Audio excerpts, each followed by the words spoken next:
ఈరోజు మీకోసం నేను ఈ కథ చెప్తున్నాను. నా కథ పేరు స్కేరీ జోకర్ కథ. నేటి ఈ కథ ఆదిత్య మరియు అతని సోదరుడు సాహిల్ గురించి. తన స్నేహితురాలు జీవా మరియు ప్రేమతో కలిసి నగరానికి దూరంగా ఒక రాత్రికి వచ్చారు. అందరూ కారులో కూర్చొని చీకట్లో ఇంటి దాటి వెళ్తుండగా అప్పుడు సాహిల్ ఇంటి లోపలి నుండి ఒక జోకర్ తల ఆకాశంలో ఊపుతూ కనిపించింది.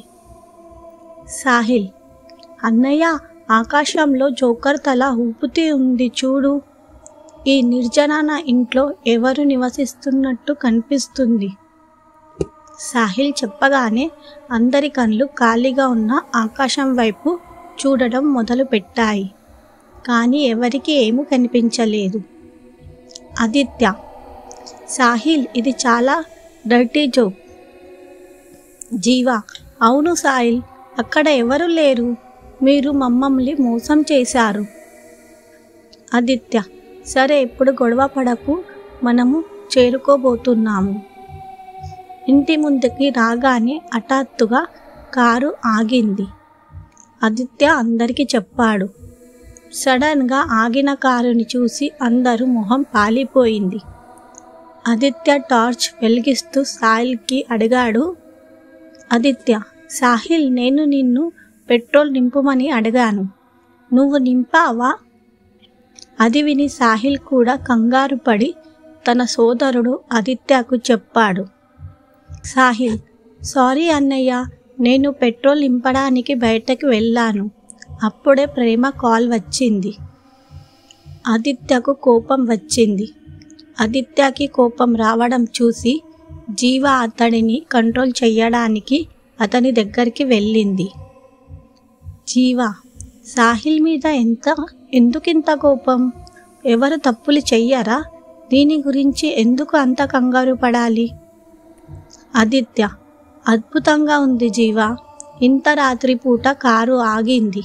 ఇక్కడ సాయం చెయ్యడానికి ఎవరు లేరు. టెన్షన్ పడకండని చెప్తున్నావు. జీవా, సాయం చెయ్యడానికి ఎవరు లేరని ఎవరు చెప్పారు? ఇక్కడ ఇల్లు ఉంది కదా, మనకు ఇక్కడ నుండి కొంత సాయం ఖచ్చితంగా లభిస్తుంది. మనకు ఇక్కడ ఏమి సాయం దొరకకపోతే మనము కనీసం ఇక్కడ రాత్రి గడపవచ్చు. జీవ మాటలు విన్న ఆదిత్య ఆ పాత ఇంటిని కళ్ళతో చూడడం మొదలుపెట్టాడు. అప్పుడు సాహిల్ ఆదిత్యకు చెప్పాడు. సాహిల్, సారీ బ్రదర్, నేను ప్రతిసారి నా తప్పులతో నీకు ఇబ్బంది సృష్టిస్తాను. కానీ చింతించకు, నేను ఇప్పుడు ఏదో చేస్తాను అంటూ సాహిల్ నేరుగా ఇంటి లోపలికి వెళ్ళాడు. తలుపుల దగ్గరికి రాగానే అప్పటికే తలుపులు తెరిచి ఉండడం గమనించాడు. సాహిల్, ఏంటి ఇది? ఇంత పాత ఇంట్లో పైగా నుండి తలుపులు తెరిచి ఉంది, వింతగా ఉందే. సాహిల్ తనలో తాను ఇలా మాట్లాడుతున్నాడు. అప్పుడే ఆదిత్య అన్నాడు, సాహిల్, మేము కూడా వస్తున్నాము. అందరు ఇంటి లోపలికి వచ్చారు. అందరూ తమ తమ ఫోన్ ఫ్లాష్ లైట్ను ఆన్ చేసి ఇంటిని చాలా జాగ్రత్త చూడటం ప్రారంభించారు. ఇంటి గోడలపై జోకర్ వేషంలో నవ్వుతున్న ఒక వ్యక్తి ఫోటో మాత్రమే ఉంది. జీవా, ఈ జోకర్ నాకు పిచ్చిగా కనిపిస్తున్నాడు. చూడు ఆదిత్య, ఎంత భయంకరంగా నవ్వుతున్నాడో. ఆదిత్య జీవతో కలిసి గోడలపై ఉన్న ఫోటోని జాగ్రత్త చూస్తున్నప్పుడు ఫోటోలో ఏదో వింతగా కనిపించింది. ఆదిత్య, జీవా, మీరు గమనిస్తే ఇక్కడ 4 ఫోటోలు ఉన్నాయి. మొదటి ఫోటోలో 4 ఉన్నారు మరియు జోకర్ చేతిలో బంతి లేదు. రెండో ఫోటోలో 3 వ్యక్తులు ఉన్నారు మరియు జోకర్ చేతిలో బంతి ఉంది. మూడో ఫోటోలో 2 వ్యక్తులు ఉన్నారు మరియు జోకర్ చేతిలో 2 బంతిలున్నాయి. చివరి ఫోటోలో ఈ పిచ్చి జోకర్ ఒంటరిగా నిలబడి అతని చేతిలో 3 బంతులు ఉన్నాయి. ఏమీ అర్థం కాలేదు. ఈ ఇంట్లో ఖచ్చితంగా ఏదో తప్పు ఉంది.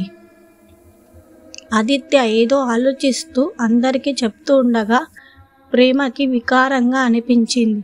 ఎవరినో సాయం కోసం పిలవడం మొదలుపెట్టింది. ప్రేమ ఎంత గట్టిగా చెప్పినా సాయం చేయడానికి ఎవరు రాకపోవడంతో ఆదిత్య మనసులో కూడా భయం మొదలైంది. గోడపై ఉన్న ఈ చిత్రాలను చూసి జీవ కూడా కలతలం చెందడం ప్రారంభించింది. ఆపై ప్రేమ మళ్ళీ భయంగా అన్నది, ప్రేమ, సాహిల్ ఎక్కడున్నాడు? ఆదిత్య కూడా భయపోయాడు. సాహిల్ కోసం వెతకడం ప్రారంభించాడు. ఆదిత్య, సాహిల్ ఎక్కడున్నావు? సాహిల్. ఆదిత్య చాలా వెతికినా సాహిల్ గురించి ఏమీ దొరకలేదు. ఇప్పుడు ఏదైనా భయంకరమైన సంఘటనలు జరుగుతాయని అందరూ భయపడ్డారు. అప్పుడే ఆదిత్య ఫోన్ మోగింది. ఆదిత్య ఫోన్ చూసేసరికి సాహిల్ కాలు వచ్చింది. ఆదిత్య, సాహిల్ నువ్వేనా? ఎంతసేపు నీ కోసం వెతుకుతున్నాము. ప్రేమ ఎంత కంగారు పడిందో తెలుసా? సాహిల్, బ్రదర్, నేను బంతితో ఆడాలనుకుంటున్నాను. దయచేసి నా కోసం బంతి తీసుకురండి. ఆదిత్య, ఏమి చెప్తున్నావు సాహిల్? ఈ సమయంలో నీకు బంతి కావాలా? నీ మనసు బాగుందా?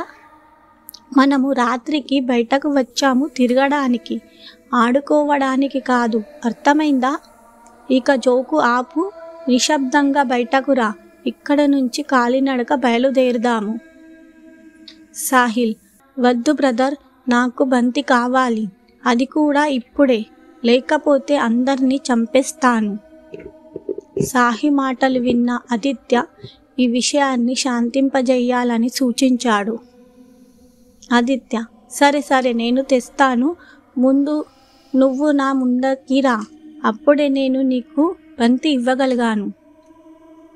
సాహిల్, బ్రదర్, నేను బావి దగ్గర నీకోసం ఎదురు చూస్తున్నాను. సాహిల్ మాటలు విన్న ఆదిత్య షాక్ అయ్యాడు. అతను ఏమీ అనకముందే సాహిల్ ఫోన్ని డిస్కనెక్ట్ చేశాడు. జీవ, ఏమైంది ఆదిత్య? సాహిల్ ఏమి చెప్పాడు? సాహిల్ బాగున్నాడా? సాహిల్ కాల్ డిస్కనెక్ట్ చేసిన వెంటనే ప్రేమ ఆదిత్యని అడిగింది. కానీ ఆదిత్య తన సోదరుడు సాహిల్ నుండి విని ఆశ్చర్యపోయాడు. ఇప్పుడు ఈ విషయం ఇద్దరికీ చెప్పాడు. ఆదిత్య, సాహిల్కి బంతి కావాలి, బావి దగ్గర మన కోసం ఎదురు చూస్తున్నాడు. మరి మనం సాహిల్కి బంతి ఇవ్వకపోతే మనందరినీ చంపేస్తాడు. ఆదిత్య మాటలు విని జీవ, ప్రేమ కూడా షాక్ అయ్యారు.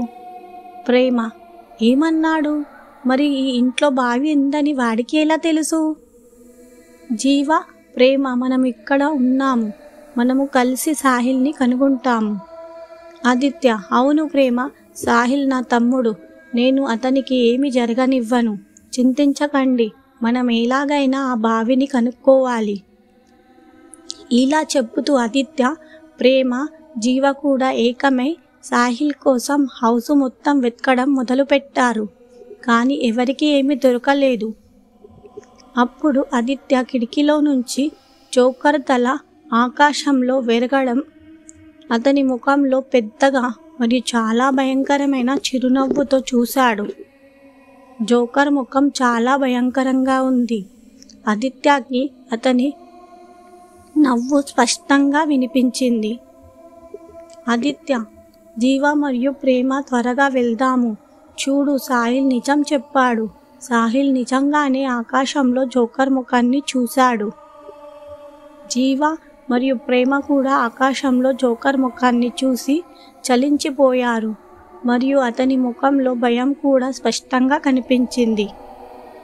వాళ్ళకి ఏమీ అర్థం కాకముందే ఆదిత్య అందరికీ చెప్పాడు, ఈ ముఖం వైపు నడవండి. ఆదిత్య, త్వరగా రండి, అందరూ నన్ను అనుసరించండి, ఎవరికి తెలుసు? ఆదిత్య మాటలు విని జీవ, ప్రేమ కూడా ఆదిత్య వెనుక పరిగెత్తారు. అందరూ జోకర్ ముఖాన్ని చూసి ప్రదేశానికి అందరూ వెళ్ళవలసి వచ్చింది. చీకటిలో అడవి పొదుల గుంట వెళ్తుండగా అందరి ముఖాలు చిట్లించాయి. కానీ అయినా ఎవరు పట్టించుకోలేదు. ఆ ముగ్గురు కొంత దూరం నడుచుకుంటూ వస్తున్నారు. అప్పుడే వాళ్ళకి బావి కనిపించింది. జీవ, బావి దొరికింది, కానీ ఇక్కడ ఎవరు లేరే. ఆ జోకర్ ముఖం ఎక్కడ మాయమైంది? మరి సాహిల్ని ఆదిత్యాని బావి దగ్గరికి ఎందుకు రమ్మన్నాడు? ప్రతి ఒక్కరూ తమ మనసుల్లో ప్రశ్నలతో పోరాడుతున్నారు. అప్పుడే ప్రేమ ఆదిత్యతో చెప్పింది. ప్రేమ, ఆదిత్య, నువ్వు సాహిల్కి ఫోన్ చేసి మనం బావి దగ్గరికి వచ్చామని చెప్పు. సాహిల్ కూడా ఇక్కడికి వస్తాడు. ప్రేమ ఈ విషయం చెప్పగానే ఆదిత్య తన సోదరుడు సాహిల్కి ఫోన్ చేసిన తర్వాత ఏమి జరిగిందో అందరినీ కంటతడి పెట్టించింది. ఆదిత్య సాహిల్కి ఫోన్ చేశాడు. కానీ బావిలో నుంచి ఫోను రింగ్ అవుతున్న శబ్దం వినపడ్డది. ఆదిత్య, ఇది సాహిల్ ఫోను, అయితే బావి లోపల ఏమి చేస్తుంది? ముగ్గురు బావి లోపలికి చూసేసరికి సాహిల్ ఫోను వెలుగుతూ బావి మొత్తం బంతులతో నిండిపోయి కనిపించింది. ఆ వెలుతురులో జోకర్ వేషం వేసుకున్న ఒక వ్యక్తి మెడ వంచి మూలాన కూర్చున్నాడు. అది చూసి ఆదిత్య అన్నాడు, ఆదిత్య, సాహిల్ బావిలో ఏమి చేస్తున్నావురా? మరి ఈ జోకర్ బట్టలు ఎక్కడి నుంచి తెచ్చావురా? ఇవన్నీ ఆపి త్వరగా పైకి రా, మేమంతా ఎంత కంగారు పడ్డాము. సాహిల్, బ్రదర్, నాకు చాలా బాధగా ఉంది. నేను పైకి రాలేను. మీరందరూ బావిలోకి దిగండి, లేకపోతే నేను ఇలానే బావిలో చనిపోతాను. బాధతో ములుగుతున్న తమ్ముణ్ణి చూసి ఆదిత్య బావి లోపలికి వెళ్ళిపోయాడు. అప్పుడే ప్రేమ అన్నది, ప్రేమ, ఆదిత్య ఆగండి, సాహిల్ గాయపడ్డాడు. నువ్వు మాత్రం అతన్ని బావి నుండి బయటకు తీయలేవు. నేను కూడా నీతో పాటు బావి లోపలికి వెళ్తాను. జీవా, నువ్వు వెళ్ళి తాడు తీసుకురా మరియు మమ్మల్ని ఇద్దరిని బయటకు తీయు. ప్రేమ, ఏంటి నీ జోకా? ఇలా ఎవరైనా ఇబ్బంది పెడతారా? ప్రేమ మాటలు విని సాహిల్ ఏమీ మాట్లాడలేదు. ఆదిత్య కూడా సాహిల్ భావనలో కొంత మార్పు గమనించాడు. ఆదిత్య మాట్లాడడానికి సాహిల్ దగ్గరికి వెళ్ళబోతున్నాడు. అప్పుడే సాహిల్ ప్రేమను మెడపట్టుకొని బావి గోడలకి విసిరాడు. ఆదిత్య, సాహిల్, నువ్వేమి చేస్తున్నావు? నీ మనసు సరిగ్గా ఉందా? ఆదిత్య తన వాక్యాన్ని ముగించకముందే సాహిల్ కళ్ళు పెద్దవిగా మరియు ఎర్రగా మారడం చూశాడు. వారి నుంచి రక్తం వచ్చినట్లు అతని శరీరం బిగుసక్కుపోవడం ప్రారంభించింది. చిందరవందరంగా మరియు పొడవటి జుట్టు, పెద్ద పెద్ద గోళ్ళు, మానవ మాంసంలతో ముడిపడి ఉంది. అతను ప్రేమ కళ్ళల్లోకి నోరి తెరిచి చూశాడు మరియు ఆమె ఆత్మను తనలో తాను పీల్చుకున్నాడు. ఈ భయానక దృశ్యాన్ని చూసి ఆదిత్యకు ఇది సాహిల్ కాదని, ఇంటి లోపల చూసిన అదే పిచ్చి జోకర్ అని అర్థమైంది. అప్పుడు ఆదిత్య చూశాడు, పిచ్చి జోకర్ ప్రేమ ఆత్మను ఆమె శరీరం నుండి వేరు చేసి బంతిలా మార్చాడు. ప్రేమ ఆత్మ యొక్క ఆ బంతి గాలిలో ఎగరడం ప్రారంభించింది. కానీ బంతి నేలపై పడగానే అది పడిపోయిన ఇతర బంతుల మధ్య పోయింది. ఆదిత్యకు వెంటనే బంతుల రహస్యం అర్థమైంది. ఆదిత్య అంటే ఈ బావిలో పడి ఉన్న ప్రతి బంతి ప్రేమ లాంటిదే. ఇంత దారుణమైన ప్రేమ మరణాన్ని చూసి ఆ బంతుల రహస్యం తెలుసుకున్న ఆదిత్య ఆత్మ ఎక్కడికో వెళ్ళిపోయింది. ఆదిత్య భయంతో మొద్దుబారిపోయాడు మరియు ప్రేమని చంపిన తరువాత పిచ్చి జోకర్ ఆదిత్య వైపు నడవడం ప్రారంభించాడు. ఆ పిచ్చి జోకర్ తన వైపు వస్తున్నాడని చూసి ఆదిత్య వెంటనే తాడు పట్టుకొని అరవడం మొదలుపెట్టాడు. ఆదిత్య, నన్ను త్వరగా ఇక్కడి నుండి తీయండి, ఇది సురక్షితం కాదు. ఎవరైనా ఉన్నారా? నన్ను బయటకు తీయు జీవా, లేకపోతే నన్ను చంపేస్తాడు. జీవ కూడా ఆదిత్య మాటలు విని తాడును గట్టిగా పట్టుకుంది. కానీ బ్రతకాలని ఆదిత్య చేసిన ప్రయత్నం విఫలమైంది. ఎందుకంటే ఆ పిచ్చి జోకర్ ఆదిత్య పాదాలను పట్టుకొని నేలపై కొట్టడంతో ఆదిత్యతో పాటు జీవ కూడా బావిలో పడిపోయింది. దాని కారణంగా బావి చీకటిగా మారింది. ఆదిత్య మరియు జీవ యొక్క అరుపులు బావిలో వినిపించాయి. ఆదిత్య, మమ్మల్ని వదిలేయండి, మేము ఏమి చేశాము నీకు? ఆదిత్య మరియు జీవ ఆత్మ బంతి కొంతసేపు గాలిలో ఉండి కింద పడింది. మృత్యువు నిశ్శబ్దం ఇద్దరి అరుపులను శాంతించింది. అరుపుల శబ్దం తగ్గిన వెంటనే పిచ్చి జోకర్ ముఖం మళ్ళీ గాలిలో ఎగరడం ప్రారంభించింది. మిత్రులారా, ఈ స్కేరీ జోకర్ కథ మీకు నచ్చిందని ఆశిస్తున్నాను. మీరు భయానక కథనాన్ని ఇష్టపడినట్లయితే వ్యాఖ్యానించండి మరియు ఇలాంటి మరి కథలను తెలుసుకోవడానికి నా ఛానల్ను సబ్స్క్రైబ్ చేయండి మరియు బెల్ ఐకాన్ని నొక్కండి. ధన్యవాదాలు.